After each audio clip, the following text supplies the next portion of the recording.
ভাইরে, বছরের দীর্ঘতম রাতে বার্সেলোনাকে একা পেয়ে তাদের ঘরেই তাদেরকে খেয়ে দিল এতিম মাদ্রিদ। সিজন শুরু হওয়ার পর প্রায় সবার মুখেই একটা কথা শোনা যেত, এই উড়ন্ত বার্সেলোনাকে কে থামাবে? শোনেন ভাই, এই উড়ন্ত বার্সেলোনাকে থামানোর জন্য বার্সেলোনা নিজেই যথেষ্ট। এর প্রমাণ হয়তো এই কয়দিনে পেয়েই গেছেন। ঘরের মাঝে বারবার পয়েন্ট লুজই বলে দেয় উড়ন্ত বার্সাকে থামাতে অন্য কাউকে লাগবে না, তারা নিজেরাই থামতে প্রস্তুত আছে।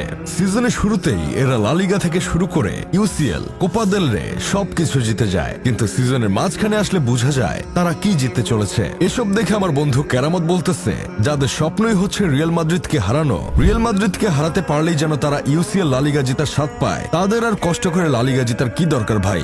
বার্সেলোনা প্রথমে লিড নিলে সেই লিড ধরে রাখতে পারবে সেটা তো কখনো হতেই পারে না। 2006 সালের পর এই প্রথম বার্সেলোনার বিপক্ষে লা লিগায় ম্যাচ জিততে সক্ষম হয় সিমিওনের অ্যাথলেটিকো মাদ্রিদ, যা গত 18 বছরও সম্ভব হয়নি। সেটাই যেন হ্যান্সি ফ্লিকের আন্ডারে সম্ভব হয়ে গেল। হ্যান্সি কাকার অফসাইড ট্র্যাপ আর কাজ করতেছে না, কিন্তু সে এখান থেকে বের হতে চাচ্ছে না, এভাবেই খেলাতে চাচ্ছেন দলকে। তাহলে আর কত বেজ্জতি হওয়ার পর থামবেন এই ট্রিক্স নিয়ে? এভাবেই হারতে থাকলে জাবি যেমন ইউরোপা লিগ খেলতো, তেমনি পরের সিজনে আবার ইউরোপা খেলতে হবে।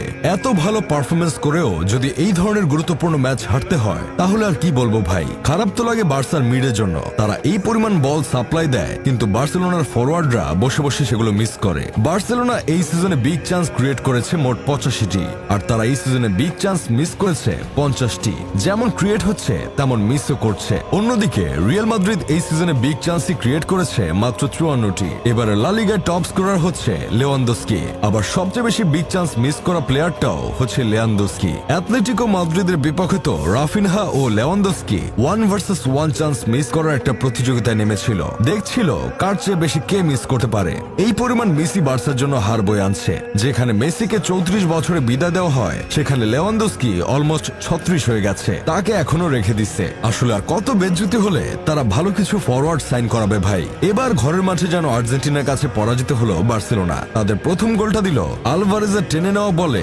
ডিপল, আবার লাস্ট মিনিটে গিয়ে দ্বিতীয় গোলের অ্যাসিস্টও করলো আর্জেন্টাইন মলিনা। লা লিগায় আলভারেজরা মাত্র একটি ম্যাচ হেরে বার্সেলোনার থেকে এক ম্যাচ কম খেলে পয়েন্ট টেবিলের সবার উপরে অবস্থান করছে। তবে এবার শিরোপা জয়ের ক্ষেত্রে একটা ফাইট হতে চলেছে। অন্যদিকে পেপ গার্দিওলা ম্যান সিটিকে হার সিটি বানিয়ে ছেড়ে দিচ্ছে। এবার এমি মার্টিনেজের কাছে হেরে বসেছে।